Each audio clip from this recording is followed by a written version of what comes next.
Bonjour et bienvenue sur les Mythes Vagabonds. Aujourd'hui, on va s'intéresser à l'histoire de Mordekaiser, le revenant de fer.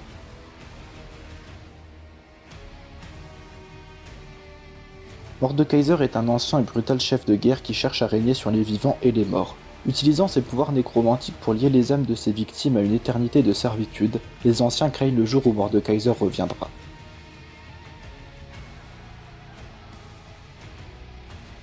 Il y a fort longtemps, le brutal chef de guerre Shanuzzal ravageait les terres du Nord, se constituant une armée et un empire dans le sang et la mort.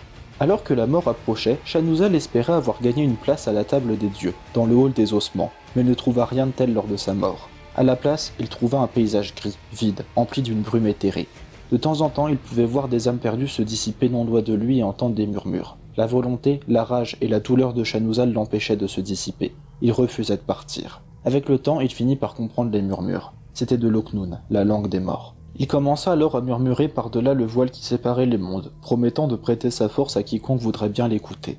Des sorciers, souhaitant utiliser Shanuzzal pour gagner une guerre, décidèrent alors de le ramener à la vie, mais n'ayant ni chair ni ossements, les sorciers lièrent son esprit à une armure de fer noir. Mordekaiser était né. Après avoir tué les sorciers qui l'avaient ramené à la vie, il forgea une masse nommée Vesper avec leurs âmes et prit le contrôle de l'armée qu'ils avaient levée. Ainsi commença la seconde conquête du monde des mortels par Mordekaiser. Il répandait massacres et destructions sur son chemin, et des générations entières périrent au cours de ses impitoyables campagnes. Mordekaiser érigea le bastion immortel au centre de son empire. Il souhaitait y rassembler toutes les connaissances interdites sur la mort et les esprits, pour obtenir une vraie compréhension des mondes de l'au-delà. Mais aucun règne n'est éternel, et Mordekaiser fut vaincu par les tribus Noxi, aidé par le Blanc.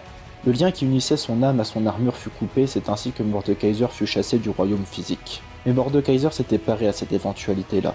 Cela faisait même partie de son plan. Dans les terres désolées autrefois vides, tous ceux qui étaient morts sous son dernier règne l'attendaient, corrompus par la magie nécromantique qui les empêchait de se dissiper. Les plus forts devinrent son armée éternelle et dévouée, et les plus faibles servirent de ciment et de mortier pour son nouvel au-delà, Mithmar Aknun. Là où il n'y avait rien, Mordekaiser a forgé sa propre réalité, son royaume. Des siècles se sont écoulés, une nouvelle civilisation s'est formée autour du bastion immortel, mais les anciens craignent le jour où Mordekaiser reviendra.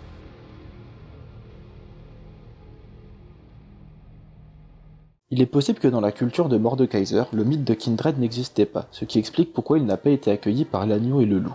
On peut se demander comment Mordekaiser va faire pour revenir sur le monde matériel, sachant que son âme n'est plus liée à son armure.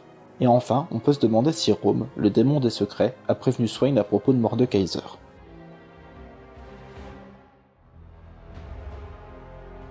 Mithmar Aknun se situe dans le royaume spirituel et est rattaché au bastion immortel sur le royaume physique. L'armure proto-noxienne de Mordekaiser possède deux couches. Une première avec une apparence de squelette, et une deuxième plus épaisse et architecturale par-dessus, lui donnant l'apparence d'une forteresse vivante. Il a lui-même créé le symbole qu'il a sur sa cape lors de son second règne. Il représente une tour sur une colline, car Mordekaiser trouvait que cela représentait parfaitement son ambition, son rêve, sa destinée. Ezreal fut engagé par un certain Januk pour trouver l'élixir du Loa. Januk souhaitait l'utiliser pour ressusciter Mordekaiser. Et c'est tout pour cette vidéo sur Mordekaiser, j'espère qu'elle vous a plu et on se dit à la prochaine.